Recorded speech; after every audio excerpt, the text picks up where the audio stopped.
Okay. Hello there. It's Loren. I'm here at Tanglewood. It is a lovely Friday morning. I hope you're doing well and enjoying yourself. I've got my phone here, and I'm going to try to keep that up as well. I'm live on Instagram as well as here on YouTube. So I'll be talking to you on both channels. Let's see. I've got a bunch of folks here with me. Let me start by seeing who's with us here on YouTube. Z-Bob's, good to see you. Little Pump, hello there. Eric, Dragon Game Kid. Let's see. Illuminating Mystery, glad to see you all. Eric again. Let's see. Neil Brown, good to see you here. And Eric, I see lots of the same folks here. Judy, good to see you. Okay, so it looks like that's it for the folks who have reached out to say hello. I see there's quite a few more of you. Feel free to say hello if you'd like to as well. To those of you here with me on Instagram, I apologize. I won't probably be addressing you so much. If you have something you want to say, you're probably going to be better off going to YouTube, and I'll respond directly to those comments. But I see lots of you. Hola, si está aquí, habla español. Si está aquí y no habla inglés, mañana voy a estar en vivo en español. En la misma hora, 9 acá en Costa Rica, los sábados en español, viernes solamente inglés. Okay, so Z-Bob says, asked a question, why do wild animals get rabies? Shouldn't their raw natural diet keep their immune system strong enough to not be affected by a virus?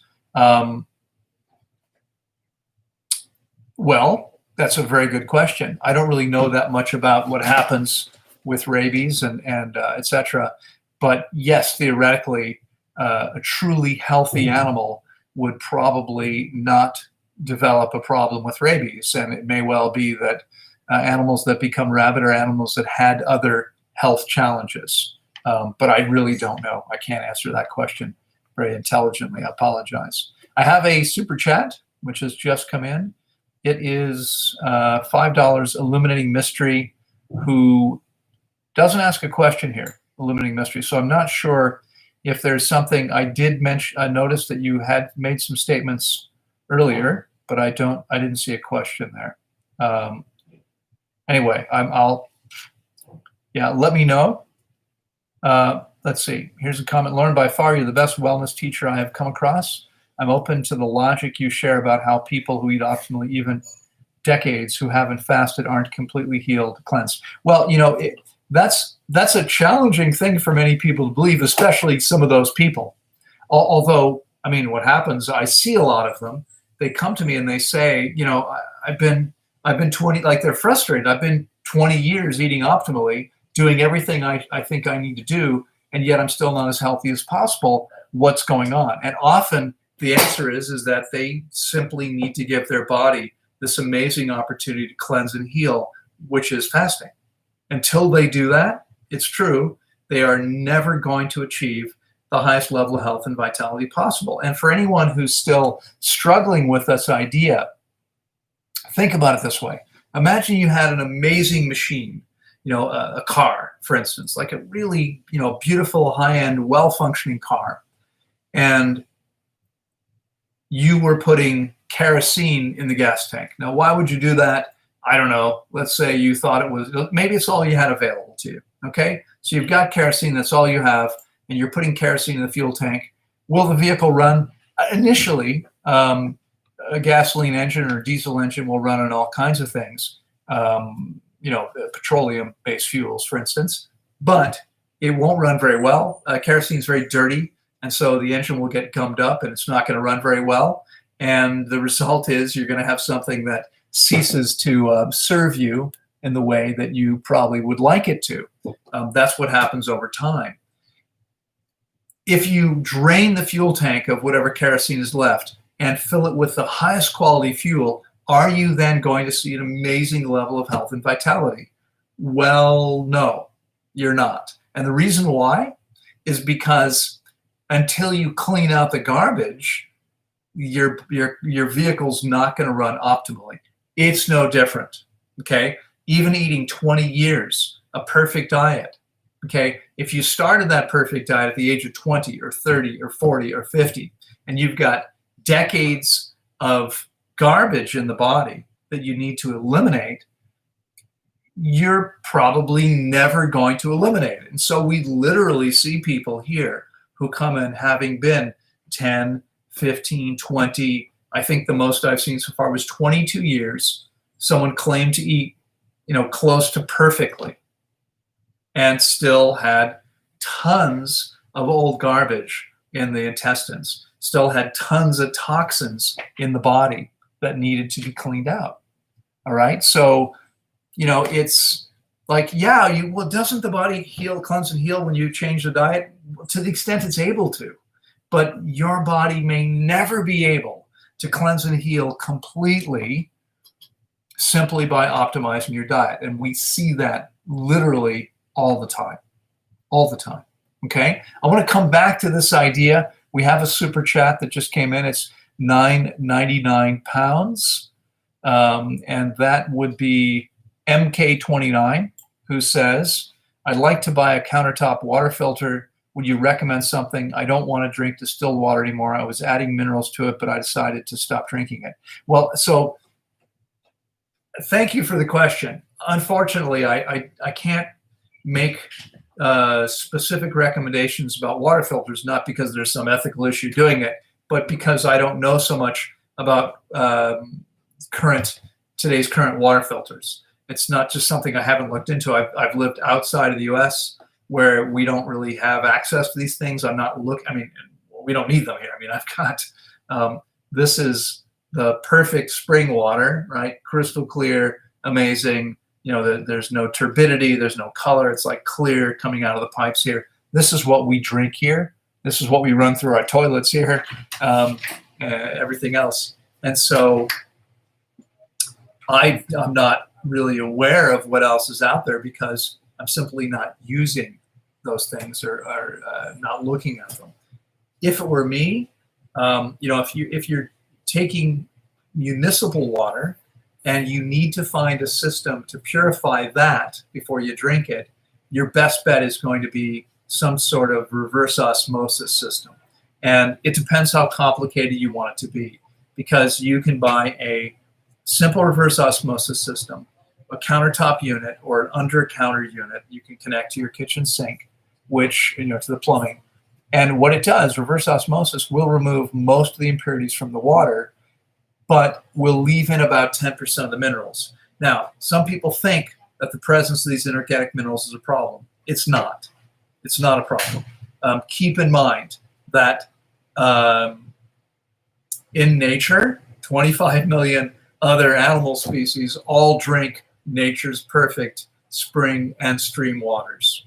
Okay, we do not need to eliminate those minerals. In fact, because we run on microelectric current, water without electrolytes in it doesn't conduct electricity. So we need it to have some inorganic minerals in it. It's perfectly fine if they're there. Every other animal's healthy. And in some places, like in the Hunzas in the Himalayas in Pakistan, one of the things that some people believe has kept them so healthy, these are people who live up in the mountains very high above the tree line, and it's said that they are much healthier and live much longer than the average person. And one of the reasons it's believed that that's the case is because their water is glacial water. It's this high mountain stream water which has tons of inorganic minerals in it from rock. Okay, and some people think that's why they're so healthy. And then there's all these people who advocate distilled water, say, no, that stuff is going to harden your arteries. No, it's absurd. My blood pressure is incredibly low for a 60-year-old man. My pulse is 50, my resting pulse, and I'm not a cardio athlete. I don't have time for that. Okay, we maintain a very high level of cardiovascular health consuming this high inorganic mineral content water. We don't need to worry about that at all. Not at all. I mean, maybe you definitely don't want to add minerals, which is part of the question here. Yeah, I'm glad you're not adding minerals anymore to your water, because your body interacts with that differently than this water. This water, look how clear this is. Look how perfect this looks. Okay, this water came out of the ground 300-400 meters from here. Okay, and it has minerals in it, inorganic minerals, and it's perfect. And we see amazing results with people fasting with it over and over again. Okay, so all these ideas, it's nonsense. These ideas that we shouldn't be drinking this stuff because it's got minerals in it. Okay, so reverse osmosis, most home units will leave about 10% of the minerals in. Okay, and so it's not a problem whatsoever to have that in, and your body actually works better with them. So I would look for a good reverse osmosis unit. I can't give you brand names. If you email me, I actually know a guy that I forget if you said where you are. Oh, you're in the UK. That's pounds. Because I have a guy in Canada who sells for North America an amazing unit, but it's going to be expensive to ship across the pond. So I'm sure you can find something on your side of the water that's going to work well for you. Okay, I hope that helps. Yeah, hope that helps you. Stephanie, hello there, has made a $4.99 contribution and said, good morning. Good morning to you too. I'm glad to see you here and hope you're doing well. And we have Krasimir, Sergiev. Hello, Krasimir, good to see you. How much water do you drink? He asks me. So I don't track it. I don't pay attention to it very much. I'm probably drinking a little more than I used to because I'm now speaking most of the day. So because we're open here now, we have I think 8 guests here. We've got 2 more arriving tomorrow, Saturday. But we normally would have 30 or more people here, and we're going to have 10. We've been 8's the most we've had for the last 6 or 7 months. Most of the last 7 months we've been empty. No one could get here. And so I've been working online a lot more, and that means doing a lot more talking. When my clients are here, I don't spend all day talking. But with the people that see me, I work with online, it's a conversation. And I mean, I'm doing live broadcasts, which I've always done. I'm doing a live lecture here every hour, which I always do. But I'm also spending now several hours, probably at least 3, often 5 or 6 hours a day on top of those normally programmed events, talking with clients. And so I sip water because I'm flapping my gums all day. But in an average day, I probably drink about 1/4 of a glass of water, maybe a half a glass. Some days I'll drink a whole glass or more, but on an average week, I probably don't drink any more than 2 liters, something like that, okay? Now, what I need and what you need may not be the same thing. I've gotten my body clean. I maintain a very close to perfect diet for 29 years in just over a month, and almost 2 months, actually, to be fair. And so it's different. It may be different for me than it is for you. Okay, I hope that makes sense. I'll drink to that. All right, let's see here. So we have another super chat here. Ian444444 says, I don't want to sound graphic, but my feces is sometimes a lot drier than others. I'm guessing the 75% water content you mentioned is an average. It is. So is the consistency a reflection on hydration? Thanks. The consistency of your feces is usually largely a reflection on what you're eating, although obviously the condition of your body will and can contribute to that as well. So let me explain. You could be eating only high water content fruit, living on watermelon and papaya, and having salads. Lettuce and tomatoes lettuce and cucumbers are both around 96% water, and tomatoes are 92 or so percent water. Even an avocado is 80% water. So if you have a little bit of avocado and a lot of lettuce and cucumbers and tomatoes, and so red peppers are pretty high in water, you've got high water content meal. How could someone have a relatively dry stool? Well, the answer is if the body is dehydrated and maybe taking a little bit more out of the food because the body desperately needs it. So normally the stool would remain around 75% water, which makes it easy to pass, easy, quick, painless to pass. But that may be a little different if the body is severely dehydrated. It may take a little bit more water out. It's also maybe true that there's a bunch of stuff, more likely, there's a bunch of stuff still in the intestines. Unless you fasted long enough and properly, at least once for 21 days or more, and maybe more than once, chances are good there is still a bunch of old stuff in there. And what that means is that some of the water in the food is being sucked out even before it gets to the transverse colon, where it would be able to absorb water. And so it may wind up drying out a little bit more as it goes through your system because of the condition of the system. Now, of course, the other piece, I start out by saying depends on what you eat, because imagine that instead of eating watermelon and salads and papayas, you're eating what most people eat. You'll wake up in the morning and you have a bowl of dry cereal with some milk on it and some toast. And then you have a sandwich for lunch with some potato chips. And then you have, for dinner, you have a piece of meat and some rice and vegetable, whatever it might be. I mean, most of those things don't contain nearly as much water as the 75% that the stool should be. So people who are eating this kind of a diet are likely to be getting no more than 60% water in most of their food.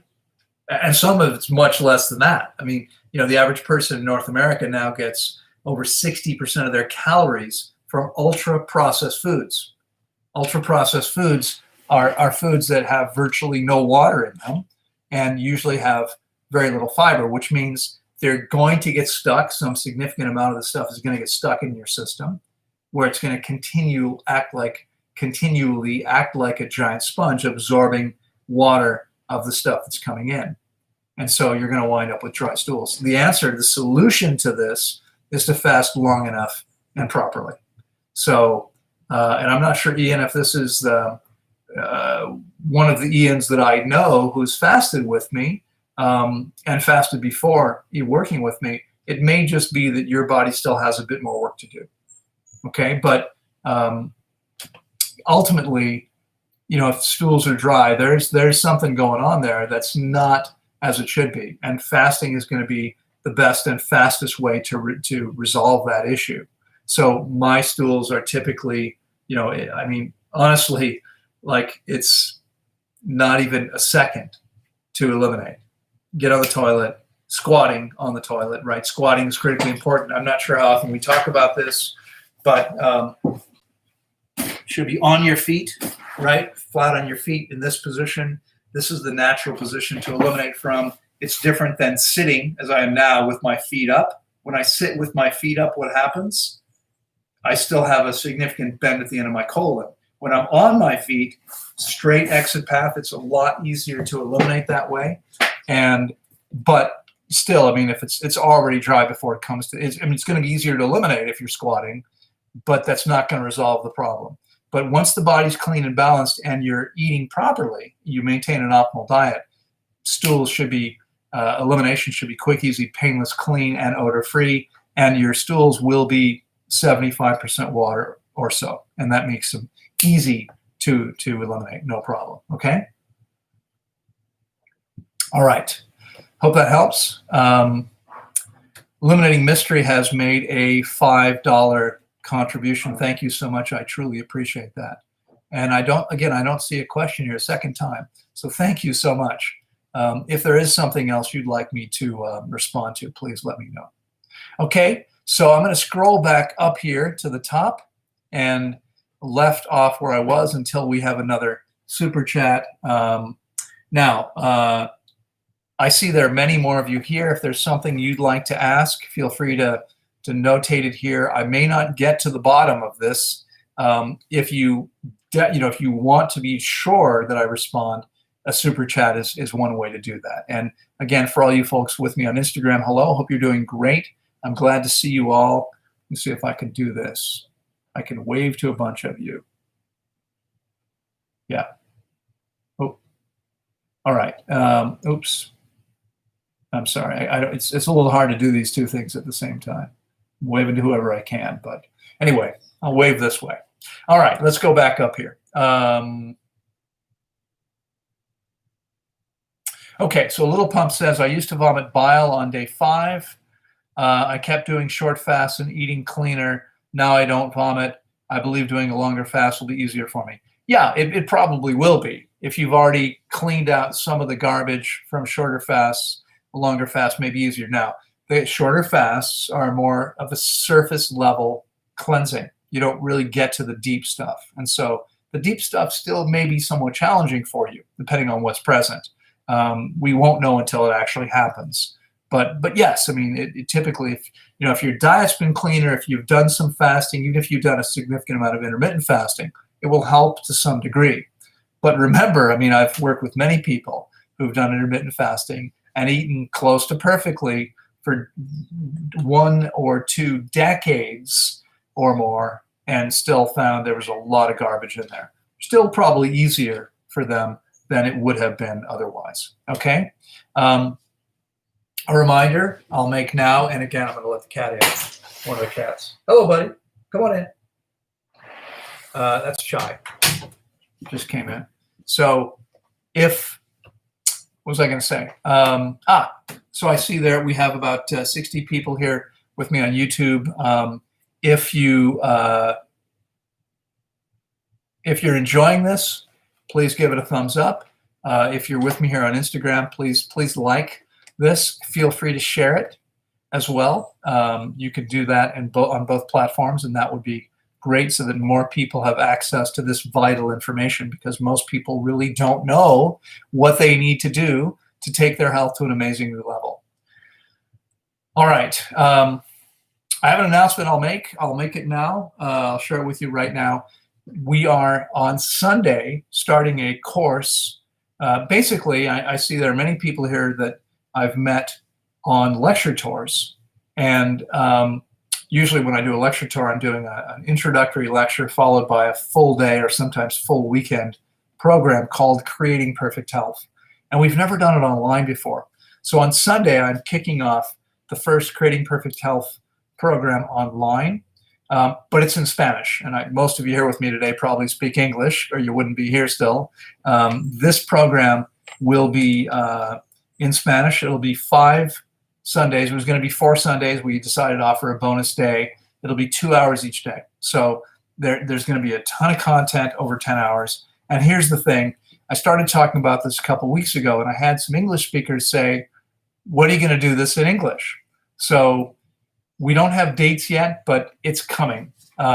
We need to put it all together. It will probably happen at the very end of October or the very beginning of November. We'll be starting with that. So just about a month, or maybe 5 weeks from now, something like that, we'll be getting started with this. It's going to wait until then, because that's when the existing, the program we're just about to get started in Spanish ends, and it's going to be difficult for me right now. I literally have about an hour that's not programmed every day until fairly late in the day. And so it's difficult for me to add anything right now. So when this Spanish program ends, we'll begin the program in English. Okay? All right, so I've got a couple more super chats here. Let me scroll back down and see what we have here. Okay. Krasimir has made a 10 Bulgarian donation and said, thank you so much.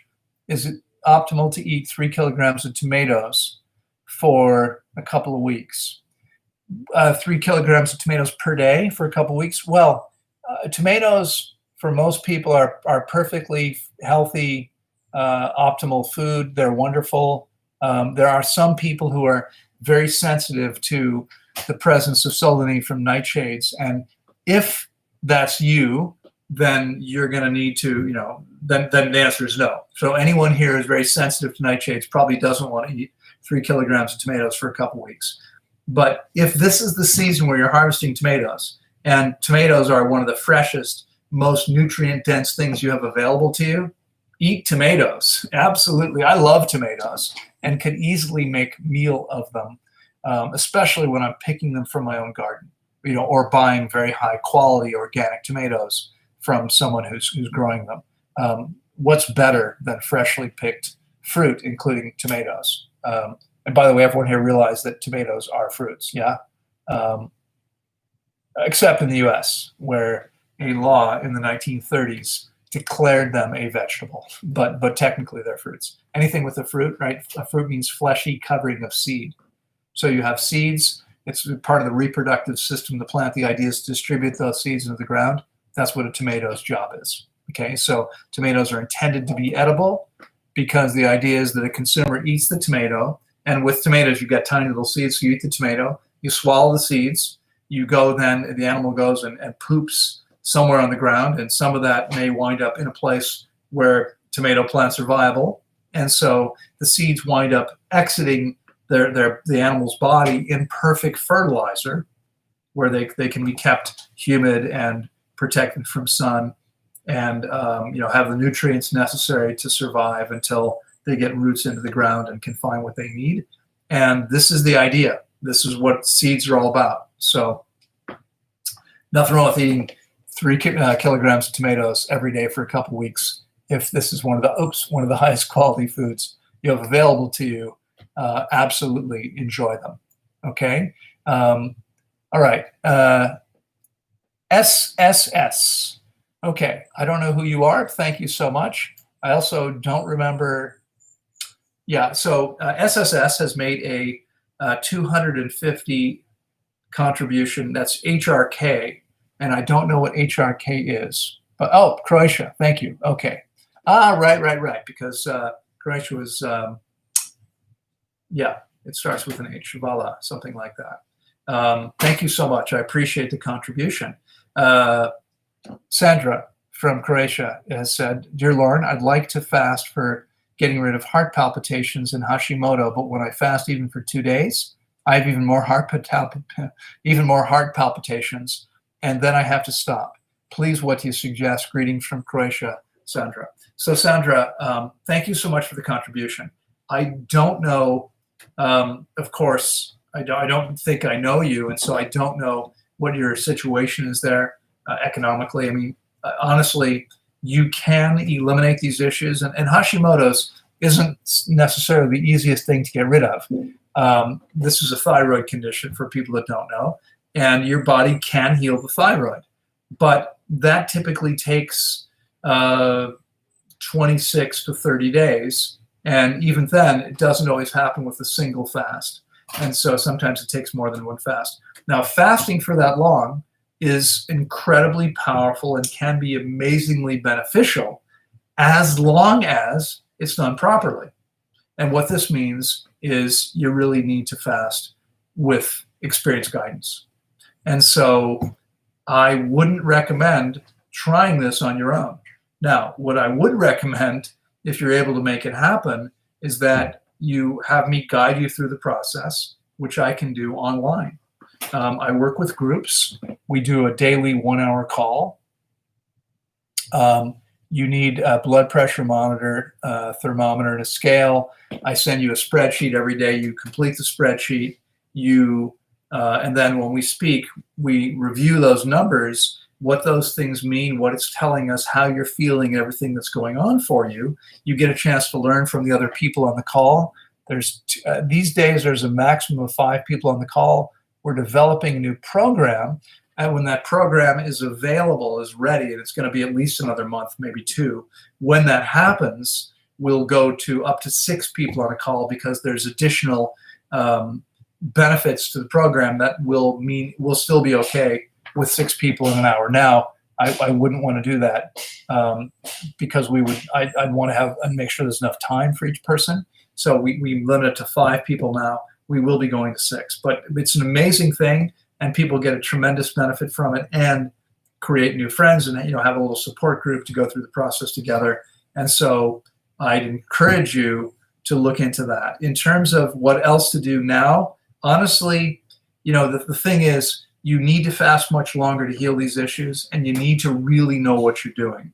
And so I wouldn't encourage you to do too much more exploration without having experienced guidance, because you're unlikely to be as successful as possible and far more likely to actually create issues. People get themselves into trouble when they're fasting without having experienced guidance. See this all the time. I mean, I literally get 5, 6 messages a week from people asking me to help them because they fasted on their own and created issues as a result of that. Okay, and but feel free to write to me. The best way is going to be info, INFO, at tanglewoodwellnesscenter.com. We do have there's 2 possibilities right now with Skype fasting. One, if you pay in full now, and I'm not sure how much longer we're going to offer this, but right now, if you register to Skype fast and you pay in full, we can talk about what that looks like. You can save 10%. Okay, which is, it's not insignificant. It's something.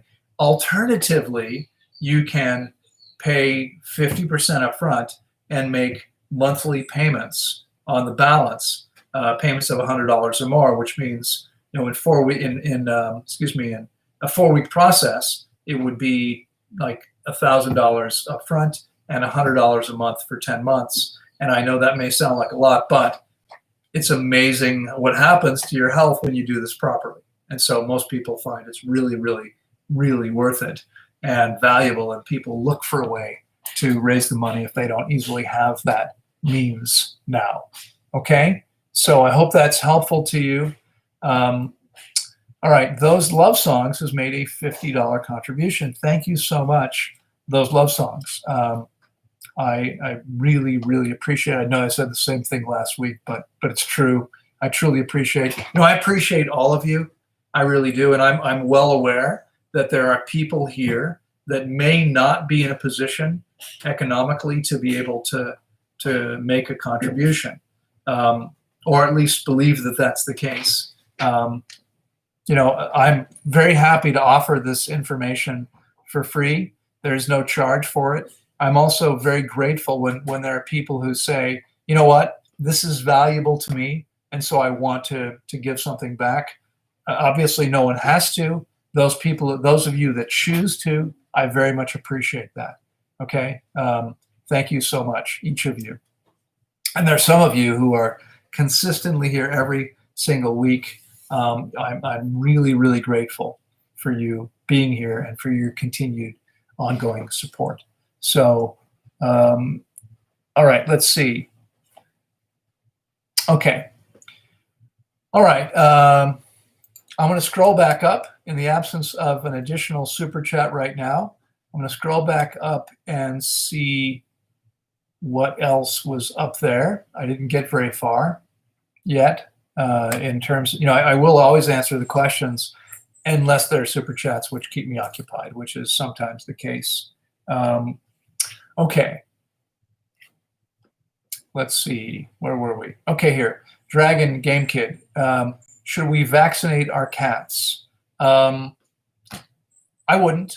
With cats are no different than humans. I mean, the thing to do really, vaccinations, there is really no valid science to support any efficacy. In other words, vaccines don't work.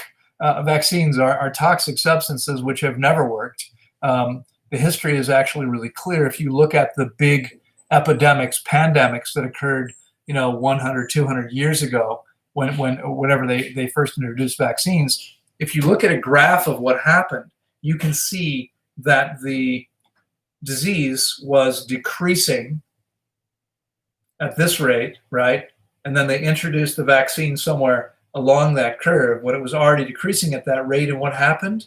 It didn't change the rate. It didn't change the angle. And what that means is the vaccine had no effect on the elimination of the condition. Okay, now people believe otherwise because the vaccine companies want you to believe otherwise. Okay, I mean, look at what's going on here around the world now. I mean, are you aware that more people are, it's reported, I'm not counting myself, but that there are actually more fatalities because of quarantine, okay, than from any disease itself. So there are people who, first of all, there are high rates of suicide as a result of depression because people have lost their livelihood, because people are are stuck away inside, away from the people that they love, because people are unable to get outside and do what they enjoy doing. Okay, all these things are contributing to alarmingly high rates of depression. All right, and it's terrible. There are high rates of and suicide because of the depression as well. So high rates of depression and suicide. There's also high rates of murder. I mean, unfortunately, we have all kinds of familial problems now because most people, if you're used to going off to work all day and not being in the house all day, even with a partner you love, if that's not what you're used to, that can be really stressful and challenging. And remember, I mean, it's said that roughly 20% of the population is walking around with fairly serious emotional disorders. Okay, there are people out there who are actually quite ill emotionally, mentally, and when they're put in very stressful situations, it's going to be much more likely to show up, right, to become an issue. Okay, so there's all these things going on because of this, and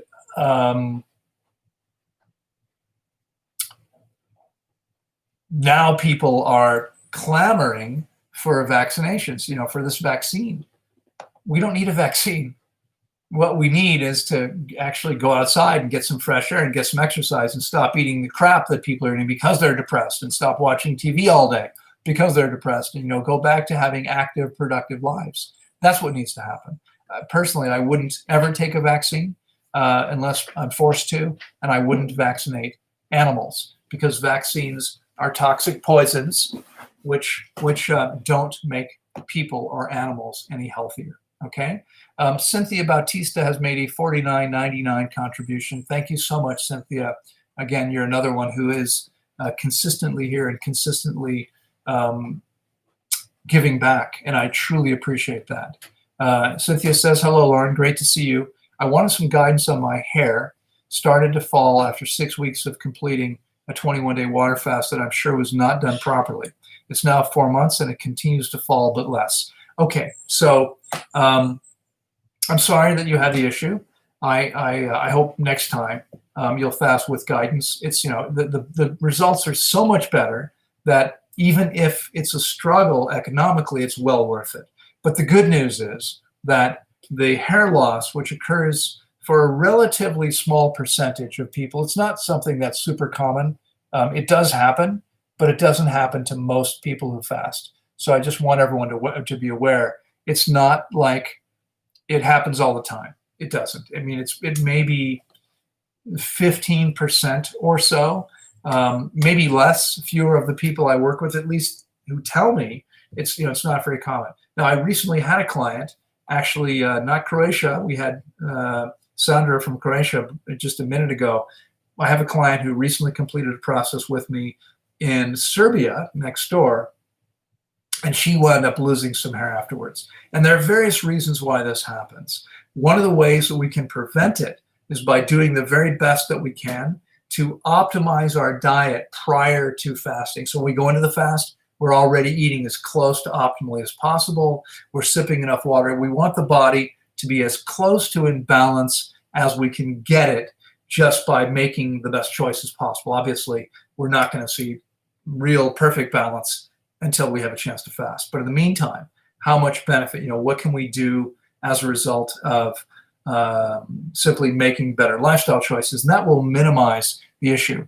In the meantime, now that it's already happened, again, the only thing you can really do, Cynthia, at this point is make sure you're getting enough sleep and make sure you're still getting some sunshine when you can. And make sure, I don't know if I know, it's a US dollar, so I'm guessing you're somewhere in the US. I seem to recall hearing from you. I'm hoping you're in Florida or Southern California or Texas or Arizona. And from your Latin sounding name, I'm guessing that's where there's typically more Spanish speakers in the southern part. If that's true, it's easier to get a little bit of sunlight on a regular basis, and I hope that's what's going on. But you want to make sure that you're getting enough and not too much exercise enough rest and sleep, sipping enough water, and most importantly, perhaps, eating as close to optimally as possible. And what happens where there is this hair loss, it's virtually always self-limiting. It usually lasts no more than 2 months, although it's been longer than that already for, oh no, it hasn't. It's been 6 weeks. Yeah, hair started to fall out after 6 weeks. No, now it's been 4 months. Okay, so it went on for, it's been 2.5 months now, and it's already starting to slow down. It usually doesn't last more than about 60 days, and it's usually not very visible to other people. So whoever's losing hair notices it. Obviously, if you comb or brush your hair and there's big clumps of hair falling out, you can see what's happening. You know, I mean, there's always some, but more than usual, you can see. Cynthia's aware of it. Chances are really good that other people in your life would probably never notice. And so the good news is it's not like you're gonna, you know, people are gonna, oh my God, look at that person, they lost all their hair. Most people aren't really gonna notice anything. It's not gonna be that noticeable. And it's self-limiting. And then when it's done, the hair virtually always grows back in just as healthy, if not healthier than before. Okay, what's happening is your body is choosing right now not to give much energy or attention to your hair.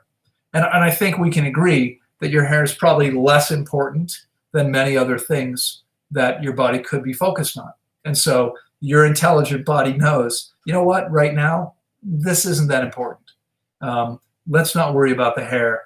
Let's, you know, maybe there's not enough of something. The body says, let's use that somewhere else, okay? It will stop. It looks like it's already slowing down.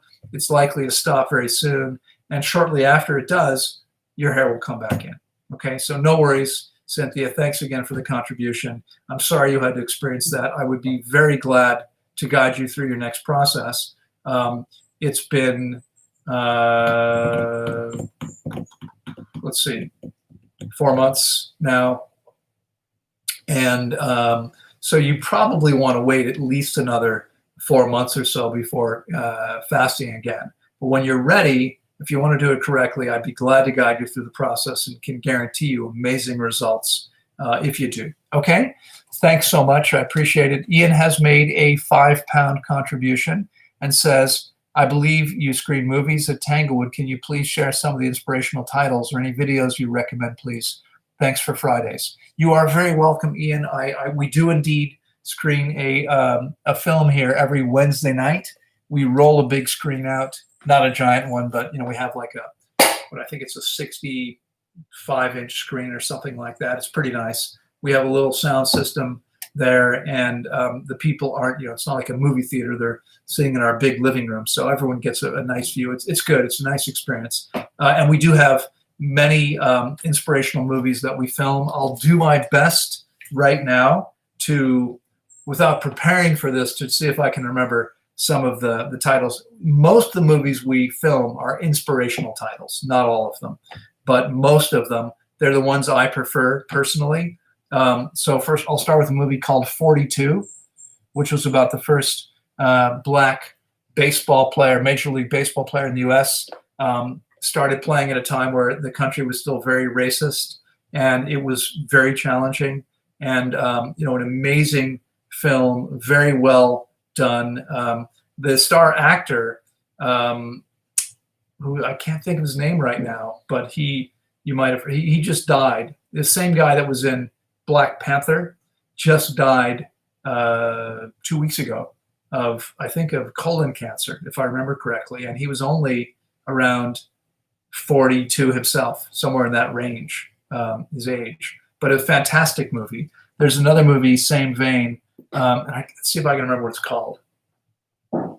It's about a black track and field athlete who, way back in the 1930s, the Olympics was in Germany. Germany said no blacks allowed, and the U.S. said, okay, we're not coming then. And Germany said, all right, they can come. And this guy won 5 gold medals, I believe. So I mean, just took every event he was in. and it was, an incredible story, an amazing athlete. And in both these cases, it's not about the sport so much as it's about human relationships and how people deal with adversity and how they deal with the racism, etc. And both really well done, amazing stories. I'll think of his name later. I'm sorry if I had a chance to prepare for it, I would have remembered. We just screened on Wednesday night. We screened a great movie called Billy Elliot, which some of you have seen. This is about a young boy who, in a coal mining town in northern England, who, where everything, boys are macho and girls are feminine, and he decides he wants to be a ballet dancer. And it's an amazing movie, very well done. This is one that many of you have probably seen, but it's a fantastic movie. There's a great movie that you probably don't know called Spare Parts. I highly recommend it. It's a true story about a high school. This is a Hispanic high school in Arizona, and they create a robotics club, and they go to a competition, and what happens, and it's just a fantastic movie. There's another one called Critical Thinking, which is a similar situation. It is a high school in a poor area around Miami, again, also Hispanic, and they have a chess club which winds up going to a national competition. It's another fantastic inspirational movie, one I would highly recommend. There's a movie called Loving, which is about a mixed race couple in the US, in Virginia, at a time when it was illegal to be married between races. It was illegal, and they did it anyway, and it was their true story.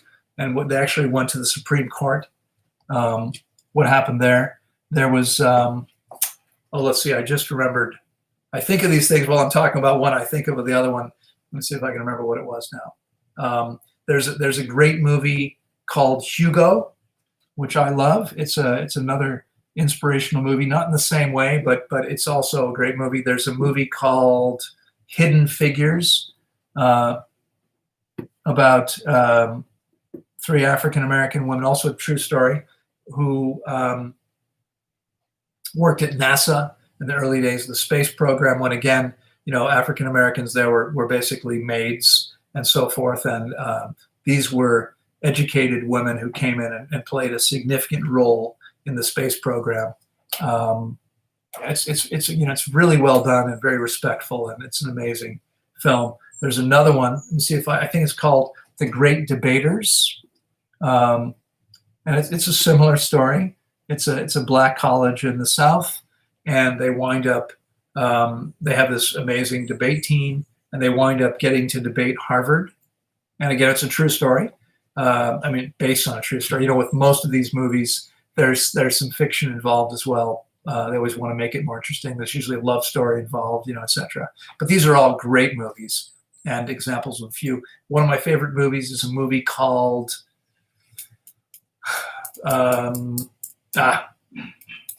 let's see. No, I'm not thinking of it. It's a French movie, and it is also based on a true story about a very wealthy man who he needs help because he was injured in an accident. He's a quadriplegic, and he's in a chair and doesn't have use of his arms or legs, and he hires a servant and to help him, and it's the relationship they forge, again, based on a true story. Amazing stuff. So there's a few of them. There's many more, but these are some of the movies that we show consistently. There's some others that are maybe a little bit less inspiring in some ways. I look for messages that usually have a message. Movies that have a message of some sort. One of my favorite ones is a movie called Stranger Than Fiction. It's a great movie, and it's not based on a true story, but it does. There's some very inspiring elements to it. It's a little quirky and it's interesting, but ultimately it's about sort of selflessness and people living their best. And there's some really great aspects to the movie. It's something I enjoy very much. Another one, again, similar in that way, is City Island. It's fiction. It's not a true story, but it's a really entertaining movie, very well done. This is a movie everyone loves. This movie, everyone, and again, it shows you ultimately some of the best sides of people and what I mean. It starts off, it's pretty rough. It's about a dysfunctional family, but it's a great movie and one I would highly recommend. So there's a few. Maybe I'll come up with some more another time. I hope that helps. Okay, Eddie Moon has made a $12 contribution. Says, greetings and respect, Loren. Can you explain the big craze going on with CMOS? Does it really work? Honestly, I'm not really even aware of the craze. I wasn't aware that there's a big CMOS craze. When you say work, I'm not sure what that means. What is it that people are thinking that CMOS does for them? If you want to say more, I'll be happy to come back to you. I only have a few minutes left, and there's one more super chat here, but I'll be glad to come back if you can say more here. So I'm not sure what it's supposed to do for you. I will say that generally speaking, I think sea vegetables are not part of an optimal diet. Now, in most cases, right, when people think that they're a superfood, something is a superfood, what that usually means is that it has some medicinal effect, right? This is something toxic the body's responding to, or it may be that it has tons of nutrients. But sea vegetables usually have a high salt content, which is not optimal. That could be part of what's happening. What else? They might have a fair amount of iodine coming out of the ocean. But there's a better way. If you live close to the ocean, what you can do is you can take a gallon of seawater, put it into a 50-gallon barrel, create your gutter system to fill up the barrel and then to overflow once it's full. So you're not overflowing the water in there because you don't want to lose that seawater. And so 1 gallon of seawater diluted with 49 gallons of rain gives you all the minerals. And when you water your vegetable garden with this water, you get more nutrients in your food, and you get the nutrients you need that way. So I'm not sure what CMOS is supposed to do, but this would be my preference. This would be the way that I would do it, rather than eating something that's probably not optimal for us. Okay, I hope that helps. Michael Haug has made a $20 contribution and says, how long should one fast to kill candida parasites, candida/parasites, and what's the white coating one gets on their tongue? So a white coating on a day-to-day basis can be a reflection of candida, but when we're fasting, a white coating on the tongue shows us what we are reabsorbing from the intestine. So as we rehydrate old material, I should say, I believe this is what it is. As we rehydrate this old material, this coating comes out. As we eliminate this stuff, the coating goes away. In order to fast to eliminate parasites or candida, most people need to fast at least 21 days. And Michael, that should only be done with experienced guidance. I would be very happy to guide you through the process, but it's an amazing thing. We see almost everybody benefiting by doing that. So yeah, if I can help you in any way, let me know. Okay, I hope that helps you. I see we have some comments here. Monsong has made some comments about the movies, and I see yes, Hidden Figures, water for chocolate is what it was. Yeah, that's a good one too. Okay, Veronica Kyles has said thank you for your knowledge and time, and has made a $4.99 contribution. Veronica, you are very, very welcome. I'm really happy to be here. I'm glad I can spend this time with you. I'm checking my watch because I have a group call at 10 o'clock every day. I've got 5 or 6 people on there who are fasting with me currently that I need to go attend to in just a couple minutes. So I won't have much more time here, but I'm really glad to be here. I thank everyone for spending the time with me. Again, I'll make a request. If you find this valuable, please give it a thumbs up. Whether you're here with me on Instagram or you're here with me on YouTube, please give it a thumbs up, give it a like on Instagram, and feel free to share this on your channels or your programs as well, because maybe there's information here that other people would benefit from hearing as well. Okay? Will has made a $35 contribution. Thank you so much. That's very generous. I truly appreciate that. And said, thank you, Loren. You are very, very welcome. Okay, let me see here.